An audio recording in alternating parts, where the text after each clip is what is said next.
Assalamualaikum warahmatullahi wabarakatuh. Salam semangat selalu untuk kita semuanya.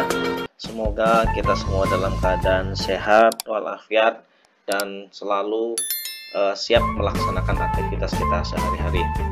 Baik, untuk kesempatan kali ini sedikit kita akan mengasah kemampuan kita untuk mencoba melatih diri kita, melatih bagaimana kemampuan kita kemarin selama kita melakukan pembelajaran mungkin di sekolah maupun daring.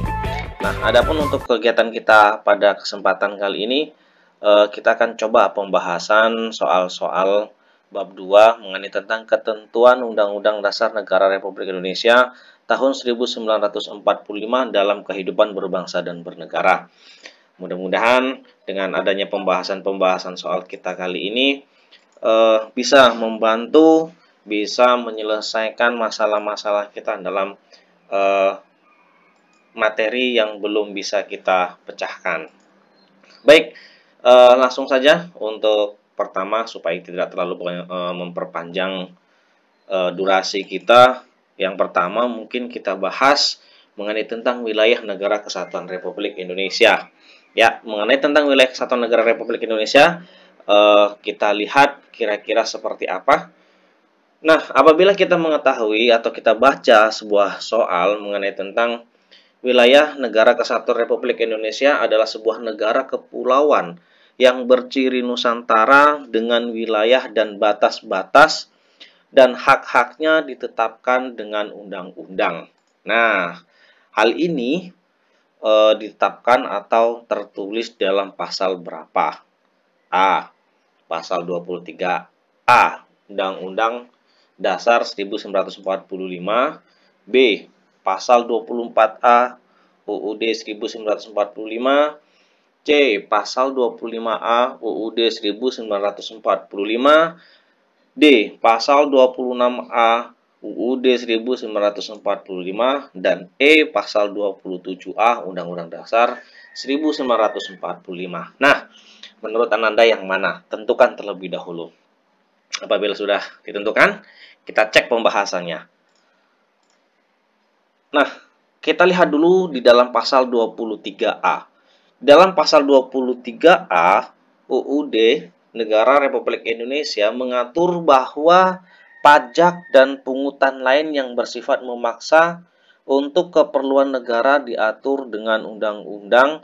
Hal ini dimaksudkan bahwa negara tidak akan bertindak sewenang-wenang ketika memungut sebagian kekayaan rakyat.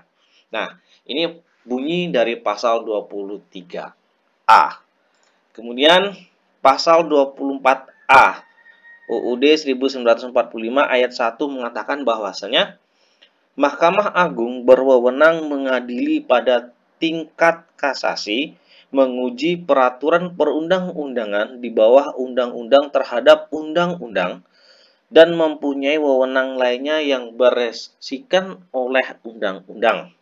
Nah, ini pasal dari 24A. Kemudian kita lanjutkan. Pasal 25A UUD 1945 mengamanatkan bahwa negara kesatuan Republik Indonesia adalah sebuah negara kepulauan yang berciri Nusantara dengan wilayah yang batas-batas dan hak-haknya ditentukan dengan undang-undang. Nah, ini bunyi pasal dari 25A. Kemudian pasal 26A UUD 1945 pasal 26 ayat 1 UUD 1945 menyatakan bahwa orang-orang bangsa Indonesia asli dan orang-orang bangsa lain disahkan dengan undang-undang menjadi warga negara. Kemudian pasal 27A UUD 1945 segala warga negara bersamaan kedudukannya di dalam hukum dan pemerintahan dan wajib menjunjung hukum dan pemerintahan itu dengan tidak ada kecualinya. Nah, ini adalah merupakan pasal-pasal yang sudah tertera di dalam option tadi. Nah, kira-kira dari 5 pasal ini manakah yang cocok untuk menjawab pertanyaan kita? Oke, kita lihat.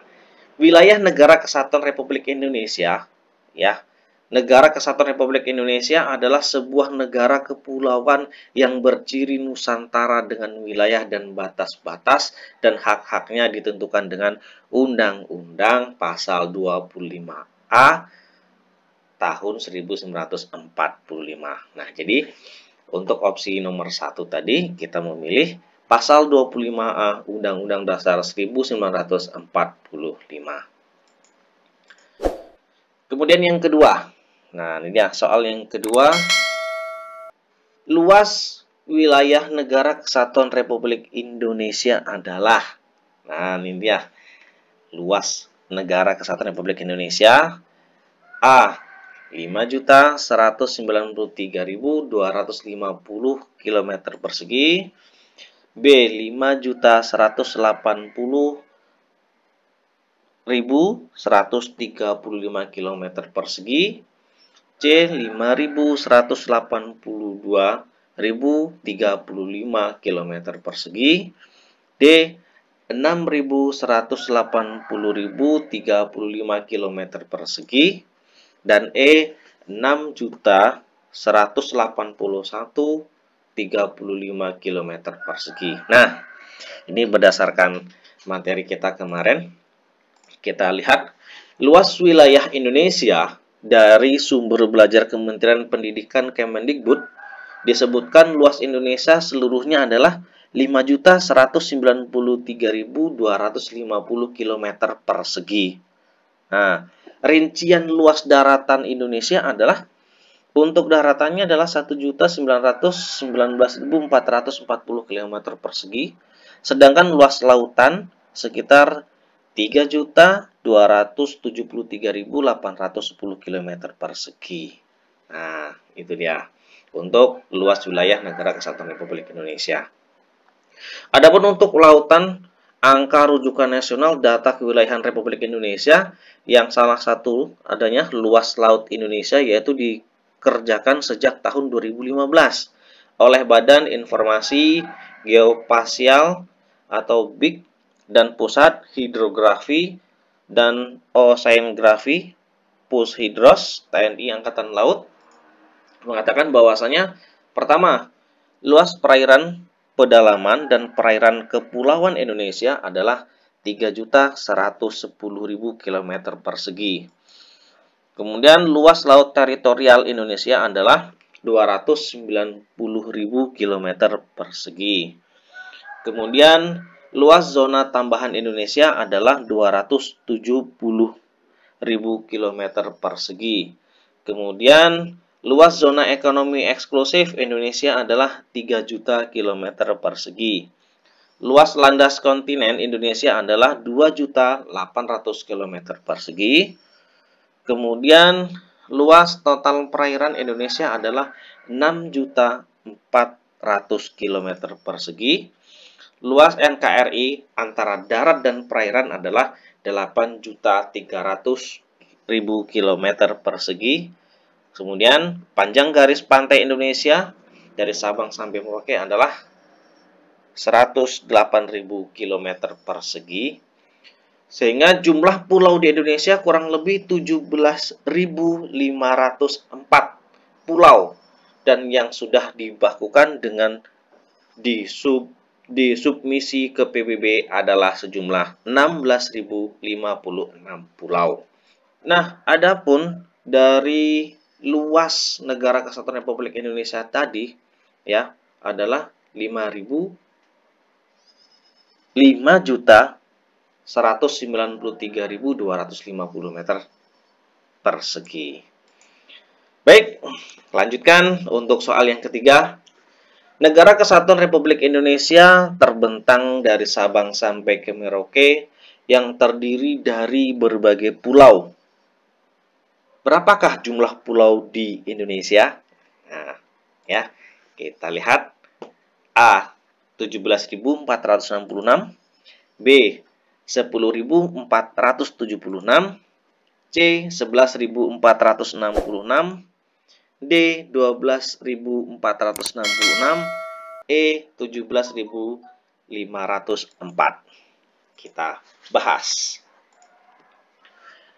Adapun untuk lautan, angka rujukan nasional data kewilayahan Republik Indonesia yang salah satu luas laut Indonesia itu dikerjakan sejak tahun 2015 oleh Badan Informasi Geopasifik atau Pusat Hidrografi dan Oseografi TNI Angkatan Laut.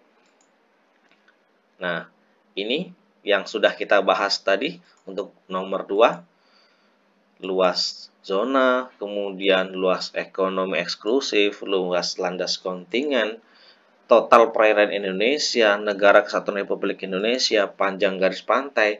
Nah, ini dia jumlah pulau di Indonesia kurang lebih 17.504 dan yang sudah dibakukan dan disubmisi ke PBB adalah sejumlah 16.056 pulau.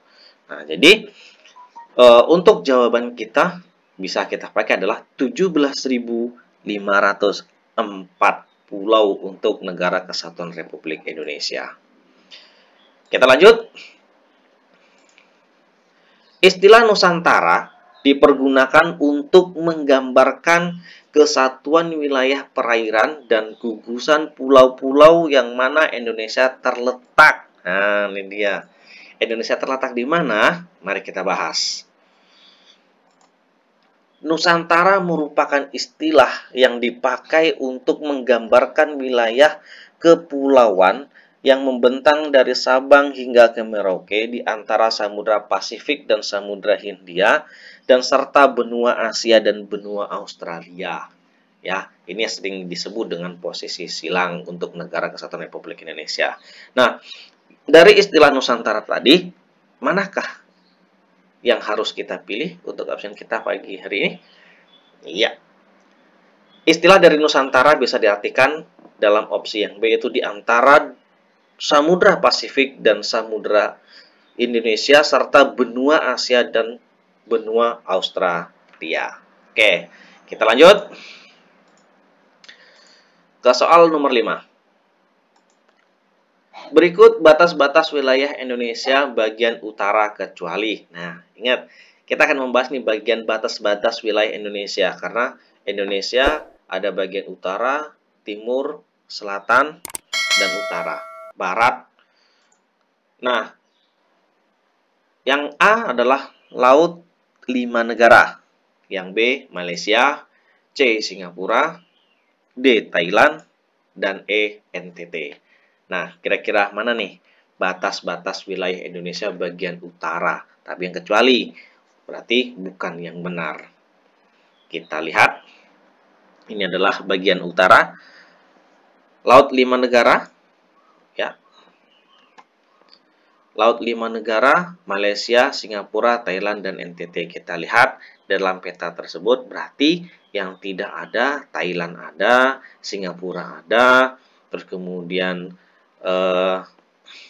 Malaysia juga ada, berarti yang tidak ada adalah Nusa Tenggara Timur. Berarti untuk opsi kita hari ini adalah Nusa Tenggara Timur.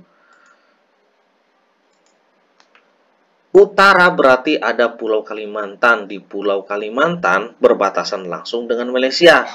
Malaysia bagian timur dan berarti Malaysia ini berbatasan dengan batas wilayah darat Indonesia. Kalau batas lautnya mencakup 5 negara, yaitu Malaysia, Singapura, Thailand, Vietnam, dan Filipina. Mari kita tentukan pilihan kita. Berarti dari batas-batas Indonesia bagian utara kecuali adalah NTT. Oke, kita lanjut. Azas yang menentukan kewarganegaraan seseorang ditentukan berdasarkan pada keturunan orang yang bersangkutan disebut. Nah, ini dia. Azas yang menentukan kewarganegaraan seseorang ditentukan berdasarkan pada keturunan orang yang bersangkutan disebut. A. Apatrid, B. Ius soli, C. Bipatrid, D. Naturalisasi, dan E. Ius sanguinis. Mari kita bahas. Asas-asas kewarganegaraan di Indonesia. Ya, asas kewarganegaraan Indonesia yang pertama ada asas ius sanguinis, yaitu asas keturunan. Jadi, asas ius sanguinis ini adalah berdasarkan dari keturunan. Kewarganegaraan seseorang ditentukan berdasarkan pada keturunan orang yang bersangkutan. Di mana dia lahir, berarti di situ dia disebut sebagai warga negara. Yang kedua, ius soli atau asas kedaerahan. Kewarganegaraan seseorang ditentukan berdasarkan tempat kelahirannya. Jadi di mana dia lahir, nah di situ diakui sebagai warga negara. Kemudian apatrid. Apatrid adalah adanya seseorang penduduk yang sama sekali tidak mempunyai kewarganegaraan. Ingat, apatrid adalah orang yang tidak mempunyai sama sekali kewarganegaraan. Kemudian bipatrid adalah adanya seseorang penduduk yang mempunyai dua macam kenegaraan sekaligus. Jadi dia memiliki dua warga negara sekaligus. Kemudian yang kelima adalah naturalisasi. Apa itu naturalisasi? Naturalisasi adalah tata cara bagi orang asing untuk memperoleh kewarganegaraan Republik Indonesia melalui permohonan. Jadi, banyak sekali sekarang orang menaturalisasi untuk menjadi warga negara Indonesia. Terutama atlet bola kaki banyak sekali untuk kita lihat. Nah, mari kita tentukan pilihan kita. Azas yang menentukan kewarganegaraan seseorang ditentukan berdasarkan pada keturunan orang yang bersangkutan disebut. Ingat, ini tadi berdasarkan keturunan. Berarti kalau berdasarkan keturunan adalah ius sanguinis. Kita lanjut. Apa yang dimaksud dengan bipatrid? Nah, tadi sudah kita jelaskan bahwasannya. Apa itu bipatrid? Dari penjelasan yang kita lihat, seseorang penduduk yang sama sekali tidak memiliki kewarganegaraan, penduduk yang mempunyai dua kewarganegaraan sekaligus, hak untuk menolak suatu kewarganegaraan, azas yang menentukan kewarganegaraan setiap orang, seseorang harus melakukan tindakan hukum untuk menjadi warga negara. Kita bahas. Berdasarkan dari yang sudah kita bahas tadi, apatrid adanya seseorang penduduk yang sama sekali tidak mempunyai kewarganegaraan. Contohnya, Franz dari keturunan negara Jerman yang menganut azas ius soli tetapi dilahirkan di negara Portugis yang menganut azas ius sanguinis. Maka, Franz bukan warga Jerman dan juga bukan warga negara Portugis karena menganut sistem apatrid. Kemudian yang kedua, bipatrid. Adanya seseorang penduduk yang mempunyai dua macam kewarganegaraan sekaligus. Contohnya, Yohanes dari keturunan negara Kanada yang menganut azas ius sanguinis tetapi lahir di negara Rusia yang menganut azas ius soli, maka Yohanes adalah warga Kanada dan juga warga Rusia karena asas kewarganegaranya adalah bipatrid. Mari kita tentukan jawaban kita. Iya. Apa yang maksud dengan bipatrid? Bipatrid adalah penduduk yang mempunyai dua kewarganegaraan sekaligus. Ya. Kita lanjut kembali. Seseorang dilahirkan di negara B, sedangkan orang tuanya berkewarganegaraan A. Maka ia adalah warga negara B disebut apa? Nah, ini dia. Kita ulang. Seseorang dilahirkan di negara B, sedangkan orang tuanya berkewarganegaraan A. Maka, ia adalah warga negara B. Disebut ius sanguinis, ius soli, hak repudiasi, hak opsi, apatrid. Ya, ini mengenai tentang kewarganegaraan. Kita bahas lagi. Masih mengenai tentang asas kewarganegaraan Indonesia.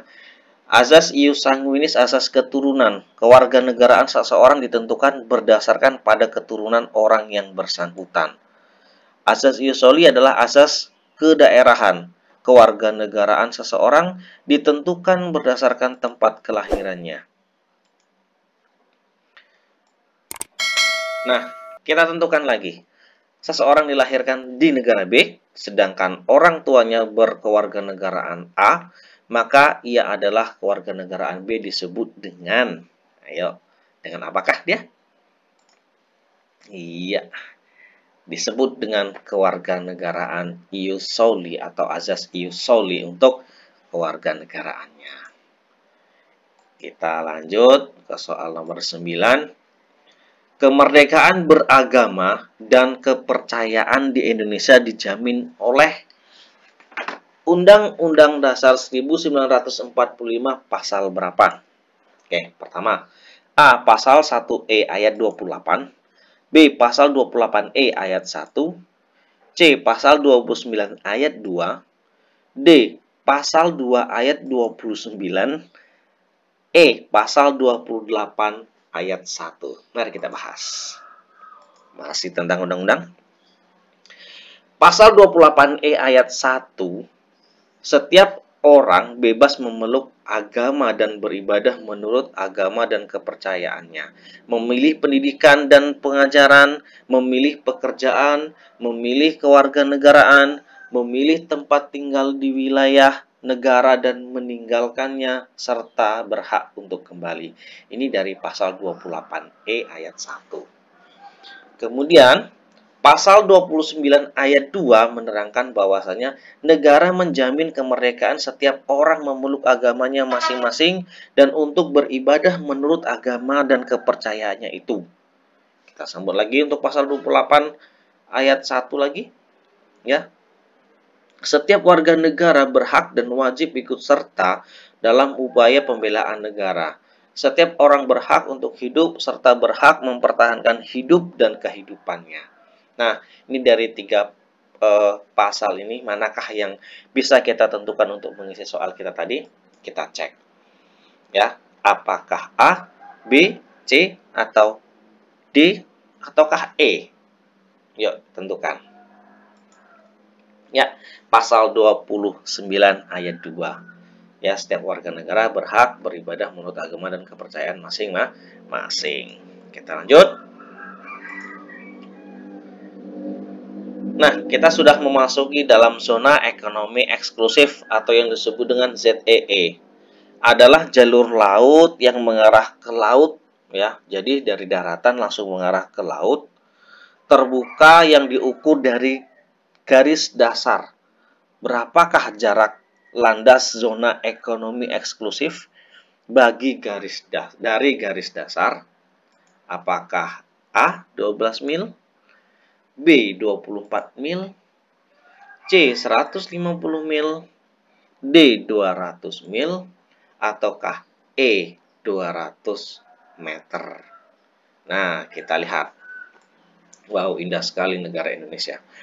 Laut atau perairan teritorial merupakan bagian wilayah dari suatu negara. Penentuan batas-batas laut dapat kita ketahui dalam bentuk traktat multilateral sebagai berikut. A.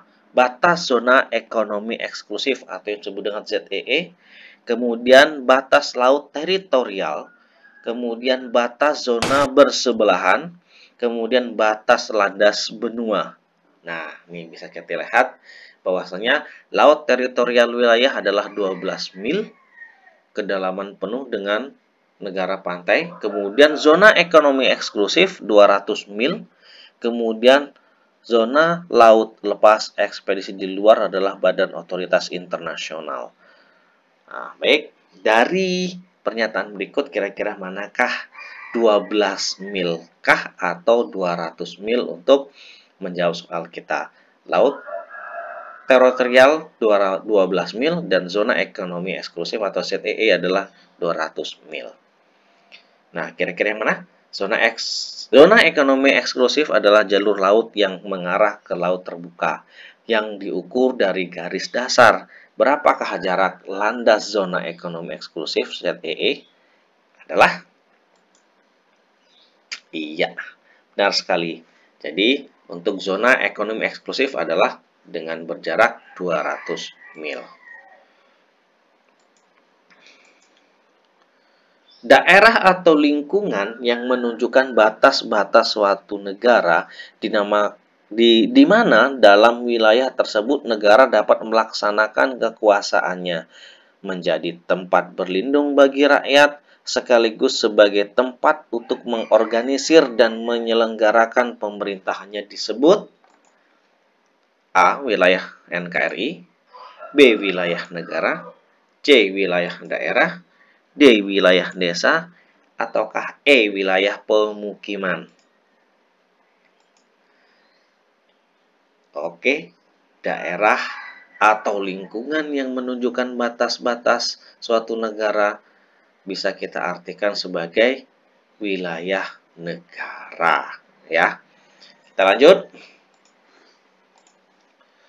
Luas daratan negara Kesatuan Republik Indonesia adalah. Nah, ini yang sudah kita update pada tahun 2015. Ya, jadi kita lihat berapa sih luasnya? Kita lihat. Luas wilayah Indonesia dari sumber belajar Kementerian Pendidikan Kemendikbud disebutkan bahwasanya luas Indonesia seluruhnya adalah 5.193.250 km persegi dengan rincian luas daratan Indonesia. Nah, ingat sesuai dengan soal kita adalah luas wilayah daratan. Jadi, rincian untuk luas daratan Indonesia adalah 1.919.440 km persegi, sedangkan luas lautan sekitar 3.273.810 km persegi. Jadi, jumlah daratan di Indonesia lebih sedikit daripada jumlah luas lautan di negara Indonesia. Nah, jadi untuk menjawab soal di atas, kira-kira ya, jawabannya adalah 1.919.440 km persegi untuk luas wilayah daratan negara Kesatuan Republik Indonesia. Kita lanjut. Apa sih yang dimaksud dengan zona landas kontingen? Ya. Apakah A, garis khayal yang menghubungkan titik dari ujung pulau? Ataukah B, garis khayal yang berjarak 12 mil dari garis dasar ke laut lepas? C, jalur laut yang tersebar 200 mil ke arah laut terbuka? D, dasar laut yang secara geologi maupun geomorfologinya merupakan lanjutan dari sebuah benua? E, garis yang menghubungkan garis dasar dengan garis terluar suatu pulau. Baik, kita bahas. Lihat sedikit peta untuk kita perhatikan bahwasanya tadi kita juga sudah tahu ada laut teritorial, ada zona tambahan, ada zona ekonomi eksklusif. Nah, kemudian ada landasan kontingen, ada daratan, lereng kontingen, tanjakan kontingen, dasar laut samudra. Jadi, kalau kita lihat dari sebuah landasan kontingen adalah landasan dari daratan terluar yang kelihatan di permukaan bagian pinggir laut, bagian dalamnya, ya, bagian dasarnya. Landasan kontingen merupakan dasar laut. Nah, ya, merupakan dasar laut dari segi geologi maupun geomorfologinya, merupakan kelanjutan dari kontinen atau benua. Landas kontinen memanjang dari pantai, ya, hingga sampai kedalaman laut yang paling dalam sekitar 100 sampai 200 meter. Pengaturan ini merujuk pada ketentuan Konvensi Hukum Laut Perserikatan Bangsa-Bangsa dari PBB. Nah, jadi landas kontingen adalah landas dasar laut, ya. Kira-kira mana yang cocok untuk soal kita kali ini? Ya. Adalah dasar laut yang secara geologi maupun geomorfologinya merupakan lanjutan dari sebuah benua. Iya. Jadi jawabannya adalah dasar laut. Kita lanjut. Pulau yang membatasi perbatasan antara Indonesia dengan India adalah A. Sungai Gangga dengan Pulau Bali, B. Pulau Maluku dengan Selat Sunda, ataukah C. Pulau Ronde dan Pulau Nicobar, D. Pulau Jawa dengan Pulau Ronde, ataupun E. Pulau Natuna dengan Pulau Nicobar. Baik, kita bahas dulu. Batas negara. Ya, ini ada batas negara ada perbatasan antara Thailand, kemudian Malaysia, terus kemudian Singapura, ada Vietnam, kemudian ada Filipina, ada Palau, terus kemudian ada Australia, ada Laut Australia ya. Nah, di sini kira-kira yang merupakan perbatasan antara Indonesia dengan India, berarti ada di bagian ujung ya, di atas Sumatera atau bagian Aceh ujung. Kita lihat ya, pertama nih paling ujung nih, ini dia. Di sini ada negara Kesatuan Republik Indonesia, berarti yang paling ujung setelah Pulau Sabang adalah adanya Pulau Nicobar. Nah, ini dia yang pertama. Ada Pulau Nicobar yang berbatasan langsung dengan India, terus kemudian ada Pulau Ronda ya, atau yang disebut dengan Pulau Rondo ya, di bagian ujung juga bagian Aceh. Nah, jadi untuk soal kita kali ini, pulau yang membatasi perbatasan antara Indonesia dengan India adalah mana? Ayo, pulau apa tadi? Pulau Ronde dan Pulau Nicobar. Oke, terima kasih. Kita lanjut.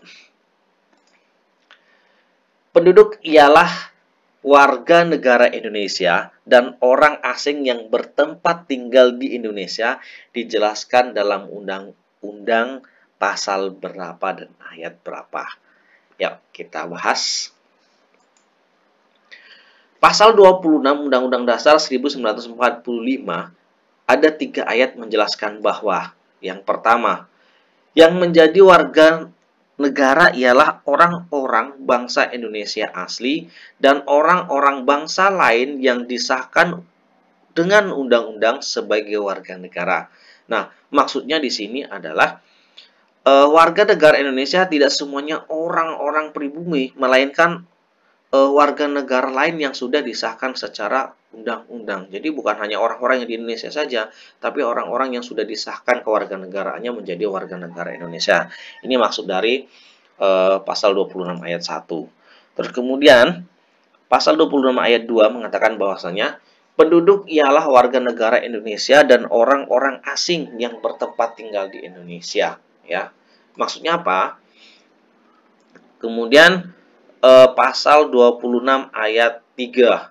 Hal-hal mengenai warga negara dan penduduk diatur dengan undang-undang. Maksudnya di sini adalah ada ketentuan-ketentuan khusus untuk bertempat tinggal di Indonesia. Jadi tidak sembarang aja kita tinggal di negara Kesatuan Republik Indonesia yang kita cintai ini.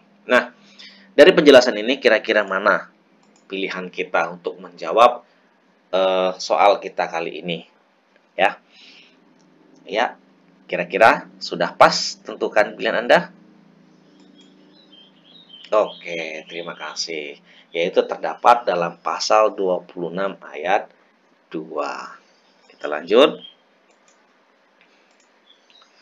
Naturalisasi istimewa ditentukan dalam pasal berapa? Ya, naturalisasi. Naturalisasi ditentukan dalam pasal berapa? Kita bahas langsung lah, ya. Pasal 20 Undang-Undang Nomor 12 Tahun 2006 mengenai tentang naturalisasi.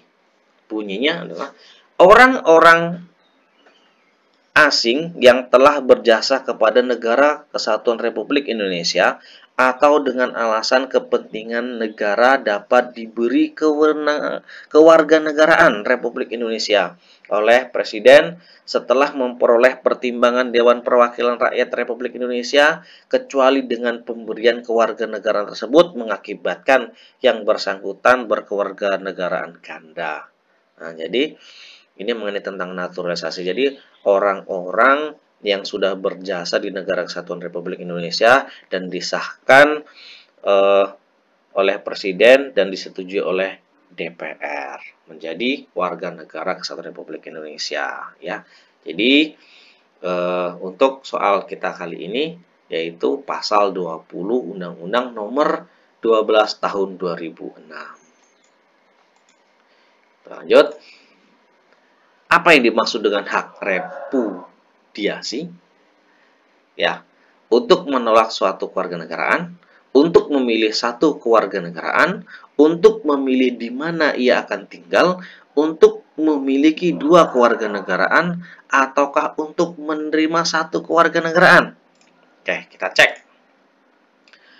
Repudiasi adalah merupakan pernyataan mengenai ketidaksediaan atau ketidakmauan untuk melaksanakan perjanjian yang sebelumnya telah disetujui, pernyataan mana disampaikan sebelum tiba waktu melaksanakan perjanjian tersebut.